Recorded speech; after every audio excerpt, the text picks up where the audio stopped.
We've all been there, right? Staring at a book for hours, putting in the time, but feeling like you're getting absolutely nowhere. Well, in this explainer, we're going to flip that whole experience on its head.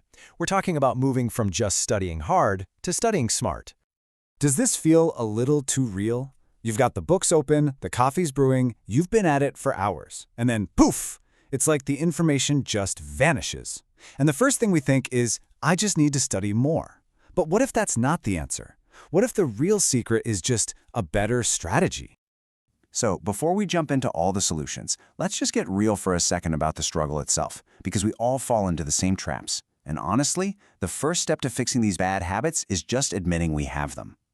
Procrastination, cramming the night before a test, studying with no real plan, and of course, the phone, buzzing right next to us.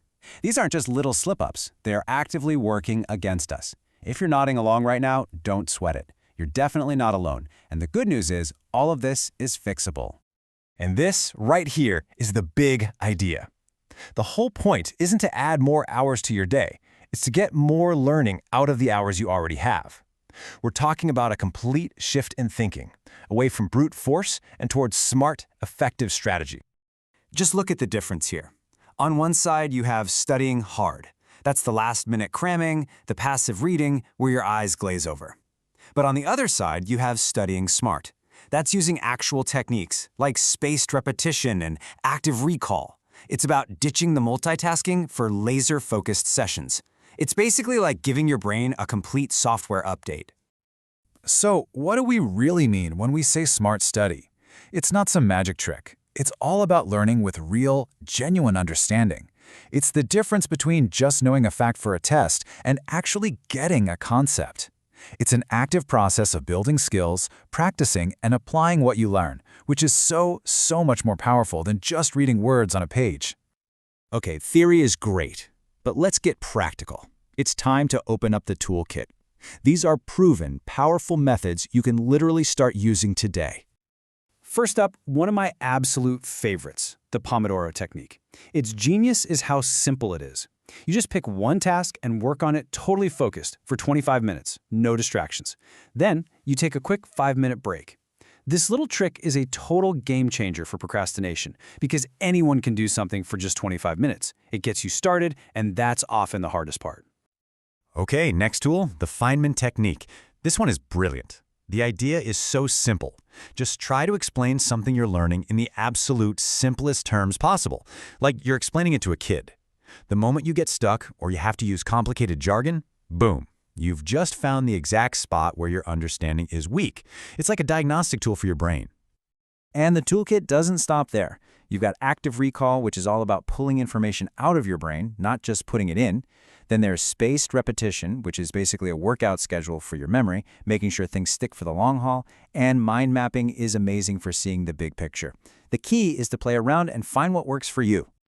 Now let's be real. The best techniques in the world won't work if your environment is a total mess. That's why you have to build what I call a focus fortress. This means a quiet, organized space. It means the phone is gone. Not on silent, not face down. Put it in another room.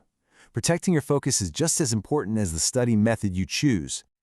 So how does all this stuff fit together in a real day? Well, here's a simple routine to get you started. And notice the logic here, right? You revise in the morning when your brain is sharpest, do the hard stuff like practice problems in the afternoon, and learn new things in the evening. It's this kind of structure that builds momentum and makes it all feel less overwhelming. All right, we've covered a ton of how-tos, but now let's talk about the why. And honestly, this is the most important part. Because these strategies aren't just about getting a better grade on some test. They're about unlocking what you're capable of and building skills that will help you for the rest of your life. Because at the end of the day, you can have every technique in the book, but they won't matter without the right mindset. You've got to believe you can improve. You have to stay consistent, even when it's tough. And you have to see failure for what it is. Not an end, but just a chance to learn something new. This isn't just a cheesy quote. This is an affirmation. It's something you have to tell yourself and really believe. The smart work you put in today will pay off tomorrow. Believing that is truly half the battle. And you know why? Because every time you master a tough concept, every time you push through when you feel like quitting, you're building so much more than knowledge. You're building confidence in yourself. You're building discipline. You're proving to yourself that you can do hard things. So it's time to completely reframe how we think about this. Studying isn't some burden you have to endure. It's not about pressure. It's a tool that gives you power.